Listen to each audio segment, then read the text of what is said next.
Hello दोस्तों, अहाँ सबके अपना भनसाघर मिथिला में बहुत बहुत स्वागत करै छी। आइ हम बेबी कॉर्न के रेसिपी लऽ कऽ एलहुँ जे बहुत ही टेस्टी बनिकऽ तैयार होइ छै और सबके पसंदीदा छियै। चलू दोस्तों, हम अपना तरीकासँ बना कऽ देखबै छी। एतऽ हम बेबी कॉर्न लेलहुँ जे मकइके जे खिज्जावला जे होइ छै छोट छोट ओ छियै। एकर सब्जी चाहे पकौड़ी बहुत ही टेस्टी बनिकऽ तैयार होइ छै और हम अपना तरीका से चलू दोस्तों बना के देखबै छी और वीडियो में लास्ट तक बनल रहब। एतऽ 200 ग्राम हम लेलिए और ये जे छै ने बेबी कॉर्न ये मार्केट में हर जगह मिल जाए छै और एकरा हम हल्का गरम पानी में बढ़िया जकाँ धो लेलिए। अगर इच्छा है तो उबालो सकै छियै, लेकिन हम एकरा सिर्फ धो लिए। धोला बाद एकरा हम सौंसे सौंसे दऽ देलिए। एकरा हम कटलिए ने और एहिमे दऽ कऽ एहिमे हम सबसे पहले देबै कॉर्नफ्लोर आटा। कॉर्नफ्लोर के आटा के स्थान पर मैदो दऽ सकै छियै।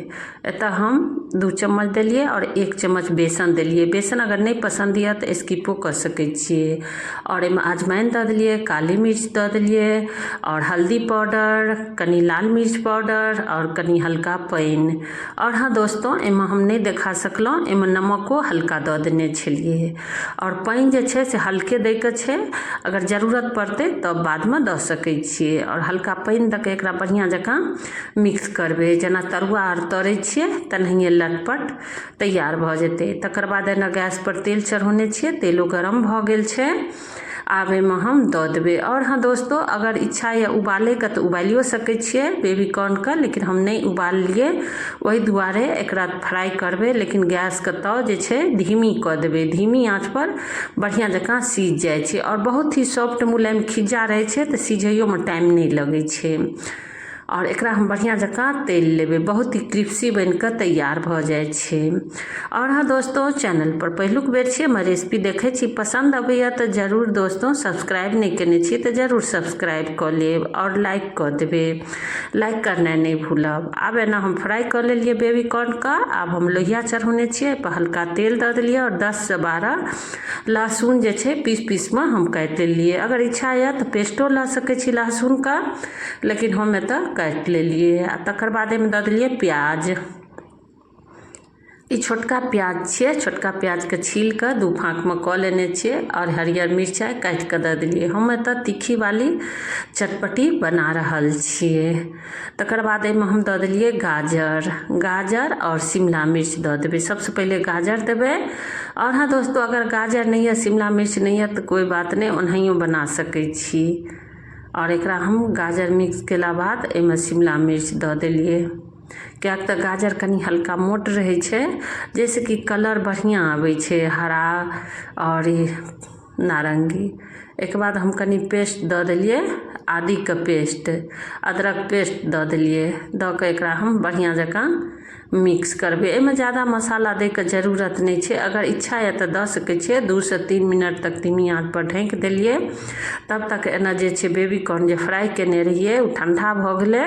एकरा हम पीस पीस में काटि लेबै। अगर इच्छा है तो इसे छोटो काटि सकै छी। और हाँ दोस्तों, फ्राई केला बाद एकरा सॉस चटनी के साथ खा सकै छी। बहुत ही टेस्टी बनकर तैयार होइ छै। आब एना लगभग 3 से 4 मिनट भऽ गेलै आ गैस के तव हम धीमी कऽ देने रहिए और ध्यान रखे के छै जरे नहीं। और हाँ दोस्तों, एतऽ बहुत ही सिंपल और आसान तरीका से बना रहल छी। टमाटर दऽ देलिए काटि कऽ। और ई ओना सब कोई बनबै छथिन, सबको बनबै के तरीका अलग होइ छै। और एतऽ हम 2 चम्मच लऽ लेलिए कॉर्नफ्लोर आटा। अगर हाँ दोस्तों कॉर्नफ्लोर आटा नहीं है तो 1 चम्मच अपना हिसाब से मैदो के घोल के दऽ सकै छियै। आब एना हम फेरो हम बीच बीच में चलबैत रहबै, जैसे ध्यान देबै जे जले नहीं। एहिके बाद एहिमे सबसे पहले हम 1 चम्मच के बराबर दऽ देलिए सॉस। जेना मंचूरियन बनबै छियै ना, ओहो से बढ़िया टेस्ट बनकर तैयार होइ छै, टेस्टी। अगर एहिमे इच्छा है तो और मसाला दऽ सकै छियै, लेकिन हम ज़्यादा मसाला के उपयोग नहीं केलिए।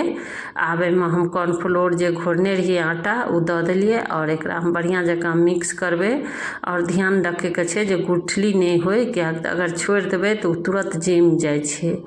वही दुआरे जे छै एकरा लगातार चलेनाइ बहुत जरूरी रहै छै। ओहिमे हम पानी दऽ देलिए हल्का और लगातार एकदम चलबैके छै। देखियो चलबैत चलबैत बढ़िया जकाँ तैयार भऽ गेलै। आबे में हम दऽ देलिए 1 चम्मच के बराबर सॉस, सोया सॉस, जैसे कि और बढ़िया टेस्ट आबि जाइ छै। जे मंचूरियन में पड़ै छै वह वाला सोया सॉस दऽ देलिए और एकरा हम चलेबे बढ़िया से खोल रहल छै। आबे में हम दऽ देलिए कनी आदि के, फेरो हम कनी पाउडर दऽ देलिए और कनी लाल मिर्च दऽ देलिए। और एतऽ हम तीखी वाली चटपटी वाली बना रहल छी। आबे में हम दऽ देलिए बेबी कॉर्न, क्या तो ना भुजा गेलै बढ़िया जकाँ। आई के बाद हम फेरो 2 हरियरका मिर्चाई काट के दऽ देलिए। और हाँ, ई सॉस और कमो दऽ सकै छियै, सूखलो बना सकै छी, लेकिन हम एतऽ हल्का ग्रेवी वाला बनेलिए। आब एहिमे हम कनी नमक दऽ देलिए, किया तऽ फ्राइयो बेर में नमक देने रहिए बेबी कॉर्न में। और सॉस जे छै, सॉस सब में जे रहै छै हल्का नमक रहै छै, ओही दुआरे ओही हिसाब से हम एहिमे नमक दऽ देलिए। तैयार भऽ गेलै। आब हम ऊपर से पनीर के टुकड़ा कुछ दऽ देलिए, दऽ कऽ 3 से 4 मिनट तक धीमी आंच पर ढक देने छलिए। और देखियो एना बेबी कॉर्न के रेसिपी बन के तैयार भऽ गेलै। पूरी, पराठा, नान, चावल, पुलाव कोई चीज के साथ खा सकै छी। बहुत ही टेस्टी बन के तैयार भऽ गेलै। देखियो हमें तऽ लच्छा पराठा के साथ खेलिए। फेरो दोस्तों अगला वीडियो में एक नया रेसिपी लऽ के आएब। थैंक यू, धन्यवाद।